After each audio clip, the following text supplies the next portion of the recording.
Hello everyone and very warm welcome all of you in the English special class. In this class we will be covering English grammar questions that were asked in the Haryana City Group D paper 2023. Let's start the class. Let's see the first question of the day. Choose the correctly spelled word. हमें 4 spelling given है, इनमें से जो spelling सही है वो हमें छांटनी है यहाँ से। अगर इस क्वेश्चन की बात की जाए तो इस क्वेश्चन को सोल्व करने का तरीका मैंने आपको पहले भी बताया है और ये बताया है कि इस तरीके के जो क्वेश्चन होते हैं उसमें हमें लास्ट में देखना होता है कि क्या गिवन है। और यहाँ पर लगभग वो लास्ट क्लास वाली ही बात की जाए OUS, हमें ये चेक करना है ये हमारे पास क्या होता है, एडजेक्टिव होता है। क्या होता है? एडजेक्टिव होता है। अब देखते हैं इसी से ये क्वेश्चन सोल्व हो जाएगा। सबसे पहले बात की जाए OUS यहाँ पे नहीं है तो ये हमारा ऑप्शन नहीं हो सकता। OUS यहाँ पे ये हो सकता है, OUS यहाँ पे नहीं है तो ये भी नहीं हो सकता। OUS यहाँ पे गिवन है तो ये दोनों क्या है? एडजेक्टिव है। क्या है? एडजेक्टिव है। अब बात करते हैं दोनों की। इन दोनों में बात की जाए तो ह्यूमरस और HAMA, तो यहाँ पे A नहीं यूज होगा, यहाँ पे यूज होगा O, तो इसलिए हमारी राइट स्पेलिंग कौन सी है? ह्यूमरस। ह्यूमरस मीन्स होता है हास्यप्रद। हास्यप्रद या फिर इसको आनंदित भी कह देते हैं, आनंदित। इस क्वेश्चन का हमारा राइट आंसर होगा ह्यूमरस। क्या होगा? Humerus. Let's see the next question of the day. Choose the alternative which best expresses the given sentence in passive voice. हमें क्या है? passive voice के अंदर चेंज करना है। The accountant took the check from the customer. जो accountant है उसने चेक लिया किससे? कस्टमर से। तो ऐसे क्वेश्चन को टैकल करने का हमारे पास एक तरीका होता है। तो सबसे पहले हमें टेंस की पहचान होनी चाहिए कि टेंस कौन सा है और कौन सी वर्ब इसके अंदर यूज की गई है। अगर इसको हम देखें द अकाउंटेंट टुक, तो टुक से हमें पता चलता है कि यहाँ पे कौन सा टेंस गिवन है? पास्ट। कौन सा गिवन है? पास्ट। और पास्ट की V2, पास्ट की V2 गिवन है। The cheque from the customer, तो इसी से ये सोल्व हो जाएगा। हम V2 को चेंज करते हैं वाज प्लस वर्ब की थर्ड फॉर्म, इसके अंदर चेंज करते हैं। अब देखते हैं ऑप्शन को। द चेक इज, तो यहाँ पे देखिए इज गिवन है तो इज यहाँ पे बिल्कुल भी इस्तेमाल नहीं होगा, तो हमारा ऑप्शन ये नहीं हो सकता। नेक्स्ट क्वेश्चन की, नेक्स्ट ऑप्शन की बात की जाए, the cheque was taken from the customer by the accountant. अब देखिए यहाँ पे भी वाज गिवन है और टेकन गिवन है। नेक्स्ट देखते हैं the customer was taken the check by the accountant, तो यहाँ पे भी was given है और taken given है। नेक्स्ट देखते हैं the check had been taken, तो यहाँ पे क्या इस्तेमाल किया गया है? had been taken, तो हमारा डी भी ऑप्शन नहीं हो सकता। अब हमारे पास है B और C, तो मैंने आपको बताया पास्ट का हम चेंज करते हैं was प्लस वर्ब की थर्ड फॉर्म के अंदर, तो was प्लस वर्ब की थर्ड फॉर्म है हमारे पास। उसके अलावा फ्रॉम द कस्टमर, तो फ्रॉम द कस्टमर, और बाय लगता है इसको चेंज करते हुए बाय द अकाउंटेंट, तो हमारा राइट आंसर ये होगा। अब बात करते हैं ये क्यों नहीं हो सकता, क्योंकि यहाँ पे लिखा हुआ है फ्रॉम और इसके अंदर कहीं भी फ्रॉम गिवन नहीं है, तो इसलिए हमारा राइट आंसर होगा ऑप्शन बी। और ये तीनों के तीनों हमारे क्या होंगे? रॉन्ग आंसर होंगे। जब भी आप ऐसे क्वेश्चन को टैकल करें तो सबसे आसान तरीका यही होता है कि सबसे पहले हमें क्या पहचाननी चाहिए? वर्ब पहचाननी चाहिए। वर्ब को देखते ही हमें पता चल जाता है कौन सा टेंस गिवन है और इसका एक्टिव से पैसिव वॉइस किसके अंदर चेंज होगा। Let's see the next question of the day. Let's see the next question of the day. Change the following sentence into direct speech. ये नरेशन हमें गिवन है यहाँ पे।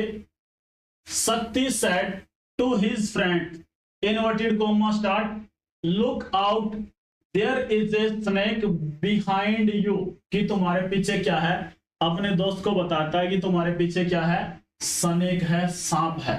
तो सब जब भी ऐसे क्वेश्चन हमें टैकल करने होते हैं तो हमारे पास सिर्फ एक ही इसका तरीका होता है सबसे बेहतरीन। सबसे पहले हमें क्या करना होता है? जो टेंस गिवन है, जो वर्ब गिवन है, उसकी पहचान होनी चाहिए। ये क्या है, प्रेजेंट में है। किस में है, प्रेजेंट के अंदर है। इसके अलावा बात की जाए सेड टू, सेड टू को वैसे हम टोल्ड के अंदर चेंज करते हैं, लेकिन इस सेंटेंस में हम देखते हैं। सबसे पहले ऑप्शन पे नजर डाली जाए तो इस एम आर को हम किस में चेंज करते हैं, वाज या फिर वर के अंदर चेंज करते हैं। अब देखते हैं वाज और वर किस ऑप्शन में गिवन है। सबसे पहले बात की जाए ऑप्शन ए में, Shakti told his friend to look out as there is, तो यहाँ पे इज का इज गिवन है, तो हमारा ऑप्शन ये नहीं हो सकता। अब देखते हैं नेक्स्ट सेंटेंस को, Shakti exclaim to his friend with surprise that there could की तो यहाँ पे बात ही नहीं की गई है, कुड यहाँ पे इस्तेमाल नहीं हो सकता। अब बात करते हैं ऑप्शन सी की, seeing a snake behind him Shakti asked his friend to took out, तो यहाँ पे क्या गिवन है, आस्क्ड गिवन है, is friend to took out, तो ये भी हमारा नहीं हो सकता। अब देखते हैं लास्ट वाला ऑप्शन, शक्ति वार्न का मतलब चेतावनी देता है हिज फ्रेंड को, अपने दोस्त को, दैट देयर वाज, तो देखिए इज एम आर को हम किस में चेंज करते हैं, वाज या वर के अंदर चेंज करते हैं, और हमारा राइट आंसर भी क्या है, यही है, ए स्नेक बिहाइंड हिम, तो हमारा राइट आंसर क्या होगा, option D, Shakti warn his friend that there was a snake behind him, option D हमारा बिल्कुल राइट होगा। तो इज एम आर को हम किसके अंदर चेंज करते हैं, नरेशन के वक्त वाज या वर के अंदर चेंज करते हैं, तो हमारा राइट आंसर होगा option D. Let's see the next sentence, pick out the part of sentence which has an error, if there is no error your answer, तो हमें यहाँ पे एक एरर डायरेक्टली पूछ लिया गया है, this is the third communication I have sent and I am much surprised at receiving no answer, तो यहाँ पे देखो सबसे पहले बात की गई है, सबसे पहले यहाँ पे बात की गई है कि मैंने 3 कम्युनिकेशन कर लिया है, लेकिन किसी ने भी मेरे को कोई रिप्लाई नहीं दिया है, इसी बात से मैं क्या हूं, सरप्राइज हूं, क्या हूं, सरप्राइज हूं। अब यहां पे बात की जाए, जो एंड हमारे पास क्या है, जब हमारे पास एंड का इस्तेमाल किया जाता है तो इससे पहले जो नाउन आता है और बाद में नाउन आता है वो क्या होनी चाहिए, सिमिलर होनी चाहिए। इसके अलावा यहाँ पे बात की जाए, अगर यहाँ पे वर्ब की इस्तेमाल हो और एंड का इस्तेमाल हो तो फिर वर्ब भी क्या होगी, सेम होगी, सिमिलर होगी, एक जैसी होगी, क्या होगी, एक जैसी होगी। अब देखिए यहां से आपको पता चल जाएगा एरर किस पार्ट के अंदर है। तो ऐसे क्वेश्चन में हमें चेक करना होता है कि जब हमें एंड गिवन होता है उससे पहले नाउन इस्तेमाल किया गया है, एडजेक्टिव इस्तेमाल किया गया है, प्रोनाउन इस्तेमाल किया गया है, या फिर जो वर्ब इस्तेमाल की गई है वो सिमिलर है या नहीं है। तो यहाँ पे हमें गिवन है एंड, और एंड से पहले हमें गिवन है हैव सेंट, वर्ब की थर्ड फॉर्म यहाँ पे गिवन है, और यहाँ पे क्या है, V1, क्या है, V1। तो हमें क्या करना है, सिमिलर करना है। तो यहाँ पे हम जो ये वाला पार्ट है ना, इसको ड्रॉप करके हम क्या कर देंगे, सेंड का इस्तेमाल करेंगे, किसका, सेंड का इस्तेमाल करेंगे। अब हमारा सेंटेंस बिल्कुल राइट हो चुका है, तो इसलिए ऑप्शन पे नजर डाली जाए तो ए, तो हमारा पार्ट ए रॉन्ग होगा, तो इसके अंदर एरर है, पार्ट ए के अंदर एरर है। Let's see the next sentence, fill in the blank with suitable alternatives, alternatives यहाँ पे फिल करना है जो बिल्कुल सुटेबल हो। यू विल नॉट ओवरटेक, तुम्हें ओवरटेक नहीं करना चाहिए, you will not overtake him unless you. देखिए यहाँ पे सबसे पहले बात की जाए अनलेस वर्ड की, तो जब भी ये यूज होता है तो इसके बाद हम इस्तेमाल करते हैं, अगर क्लाउज के अंदर गिवन है तो इस्तेमाल करते हैं प्रेजेंट सिंपल, क्या इस्तेमाल करते हैं, प्रेजेंट सिंपल। प्रेजेंट सिंपल की अगर बात की जाए तो इनडेफिनेट, प्रेजेंट इनडेफिनेट हम इस्तेमाल करते हैं। अब बात करते हैं you will not overtake him unless you. तो देखिए ये क्या है, स्लीप, स्लीप, उसके अलावा पे, प्ले, वॉक, क्विकली, रीडिंग। तुम्हें इसे ओवरटेक नहीं करना चाहिए सोते वक्त, खेलते वक्त, या धीरे से चलते हुए, या फिर रीडिंग पढ़ते हुए। तो ऑप्शन भी अपने आप बता रहे हैं कि यहाँ पे क्या इस्तेमाल होगा। तो यहाँ पे इस्तेमाल होगा walk quickly. You will not overtake him unless you walk quickly. तो यहाँ पे हमारा राइट आंसर होगा option B, option B, walk quickly हमारा राइट आंसर होगा। Choose the alternative which best expresses the meaning of underlined idiom. They sold their old house because it was a white elephant. उन्होंने अपना घर बेच दिया क्योंकि वो एक सफेद हाथी था। जो सफेद हाथी है ना, ए व्हाइट एलिफेंट, सफेद हाथी, इसका मीनिंग क्या होता है ये बताना है। ए वेरी लार्ज, हाथी बड़ा तो होता ही है, तो इसका ये मीनिंग नहीं हो सकता अभी। यूजलेस, तो यूजलेस बिल्कुल होता है। ए व्हाइट एलिफेंट का मीनिंग क्या होता है, यूजलेस, बेकार की चीजें, बेकार की चीजें। ओल्ड घर को कोई कब बेचेगा, जब वो क्या हो जाएगा, यूजलेस हो जाएगा, उसका इस्तेमाल करना मुश्किल हो जाएगा, तभी अपने घर को क्या करेगा, वो सोल्ड करेगा। Let's move on the next question. Find out the antonym of frequent. Frequent का विपरीत शब्द हमें बताना है। फ्रीक्वेंट का मतलब क्या होता है, हमें यह पता होना चाहिए। फ्रीक्वेंट का मतलब होता है प्राय, जो अक्सर चीजें चलती रहती हैं, ये इसका मीनिंग होता है। फ्रीक्वेंट का मीनिंग क्या होता है, प्राय, जो अक्सर चीजें चलती रहती हैं। तो क्या होता है इसका मतलब, प्राय, क्या होता है, प्राय। अब बात की जाए रेयर। रेयर मीन्स होता है कभी कभार, क्या होता है, कभी कभार, जो चीजें कभी कभी होती हैं।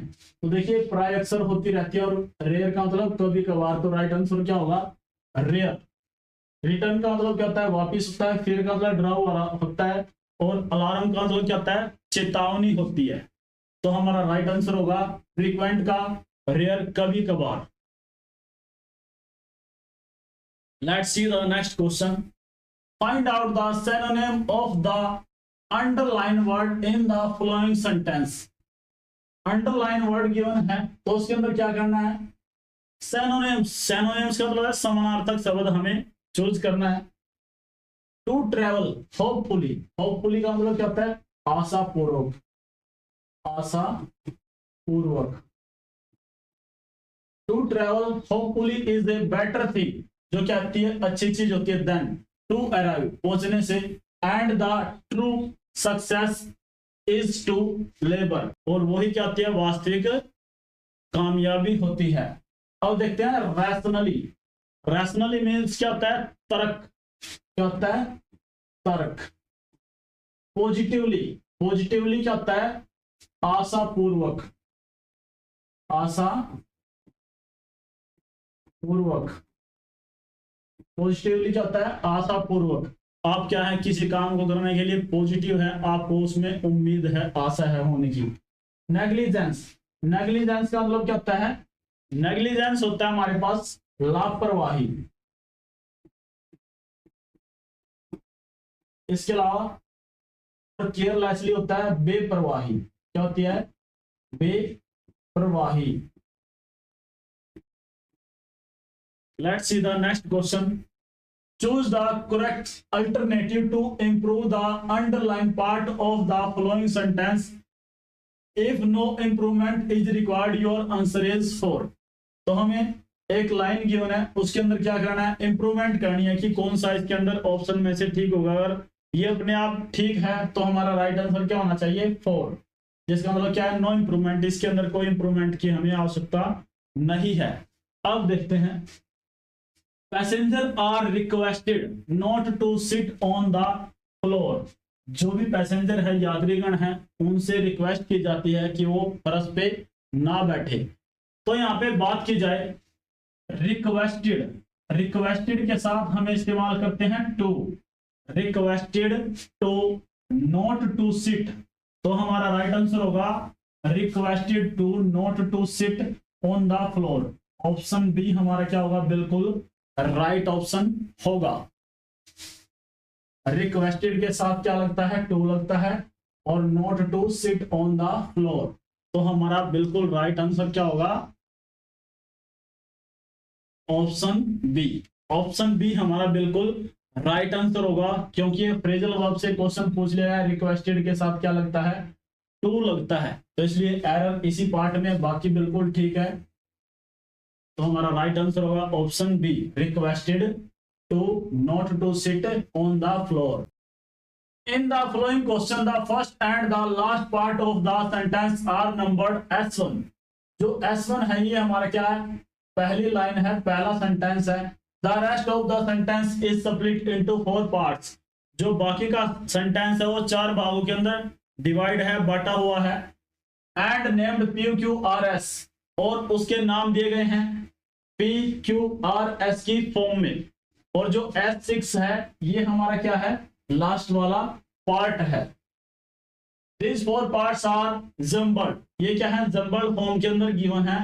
Rearrange them, इनको रीअरेंज करना है in the correct order, बिल्कुल सही ऑर्डर के अंदर, क्रम के अंदर। S1 सबसे पहले पढ़ते हैं S1 को। In today's in many countries, सबसे पहले देखते हैं even today many countries, यहां तक कि बहुत से देशों में वोमैन कंटिन्यू टू बी, जो वोमैन होते हैं, सबसे पहले बात की जाए इसका, अगर लिंक बनाना है क्या उसे बनेगा, वोमैन कंटिन्यू टू बी। अब बात करते हैं नेग्लेक्टेड कंटिन्यू टू बी, क्या के बाद क्या आएगा, पी। जो महिलाएं हैं वो लगातार क्या की जाती है, नेग्लेक्टेड, अनदेखा किया जाता है उनको लगातार। फीवर वोमेन देन मेंस, जो कुछ महिलाएं होती हैं आदमियों की तुलना में, पुरुषों की तुलना में।